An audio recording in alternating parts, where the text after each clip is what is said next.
What's up, guys? I am going to be talking to you today about why you should not co-host anybody's property unless you have your own place first. That simple.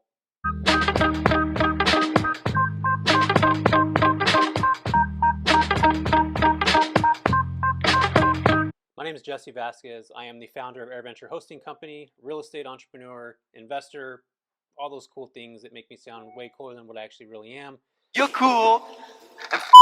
I'm out.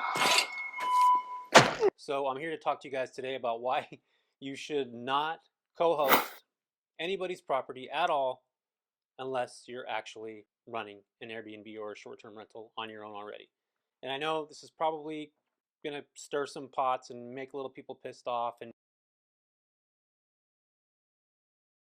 whatever, whatnot, but it's really true. And I'm only telling you this because I have a co-hosting business, and I can tell you right now, if I started today and I didn't have a property myself and I didn't run a property myself, I would not be able to do a good job.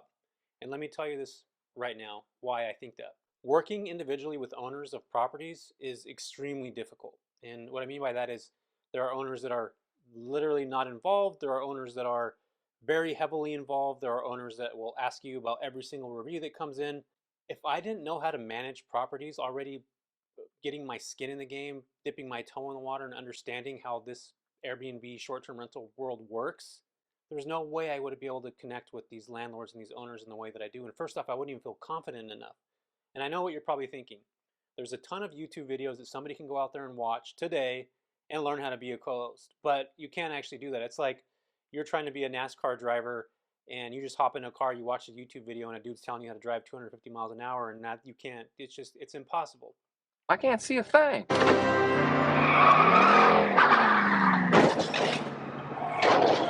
Okay, let me reframe that. It's not impossible, but it's just not theoretically the right thing to do.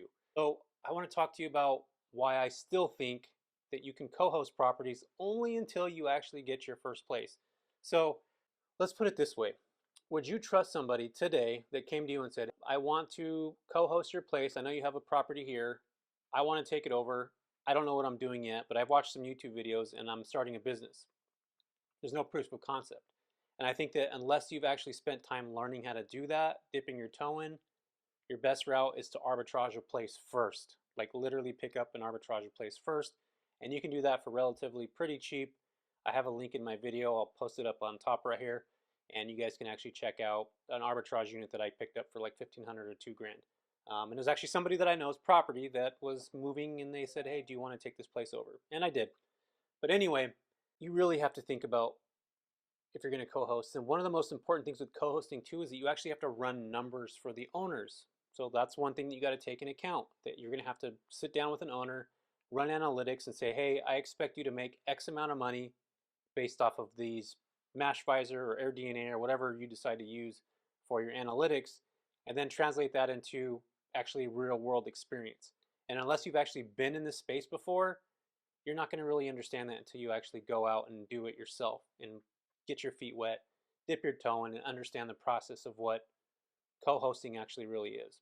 And I'll tell you guys right now that, typically co-hosting you can charge 20 to 30%, and that 30% tier is highly skilled people that are managing the entire property, almost like a property management agency, where they're calling their contractors, they're calling engineers to come out and do electrical work or whatever it is. They're actually managing the entire thing from the beginning to the end, like a full service company.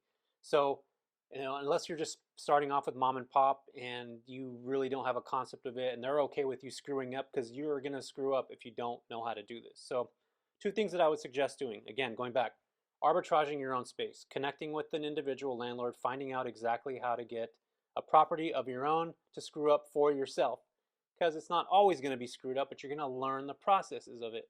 It takes a lot of time to really understand how to mitigate issues with guest communications, with Airbnb themselves. Dealing with their support team is a pain in the ass.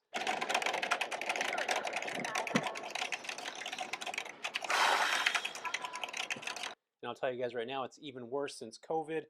There's just a lot of ways to maneuver and understand customer service, and you don't understand that until you've actually spent time doing it.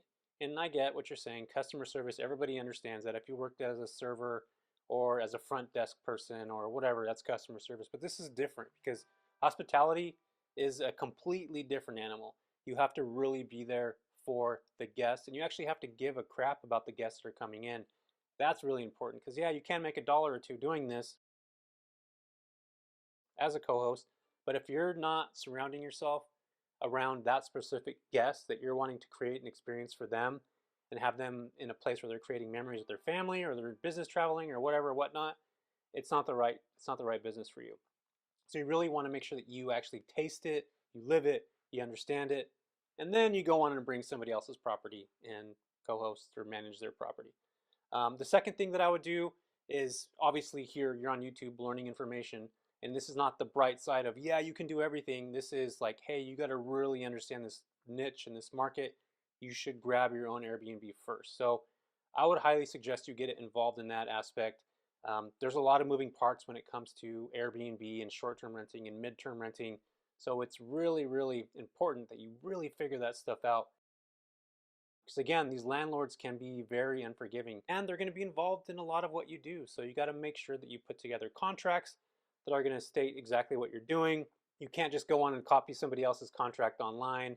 You got to actually come up with your own contract on what you're going to do, how you're going to operate, how you don't want to have a landlord involved with whatever's happening, how you're the specific person that should be dealing with the landlord, how you're going to respond to guests if something breaks, what's going to happen, how you're going to go and improve that, how are you going to fix it, are you going to use the owner's credit card, are you going to pay for it yourself and get reimbursed through the income that comes in through Airbnb.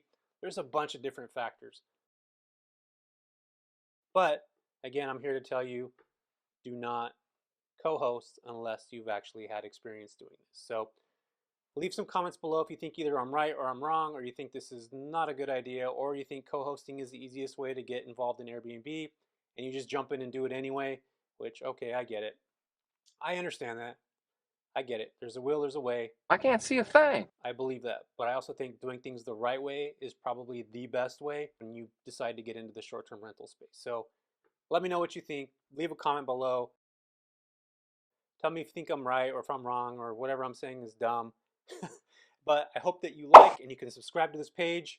And I'll also be making a video on how to analyze properties here shortly for both the short-term side, and I already have a midterm, how to analyze a midterm rental property, which I'll put up on the description. But please like and subscribe to my page. I appreciate you all for being here. Stay safe and take care.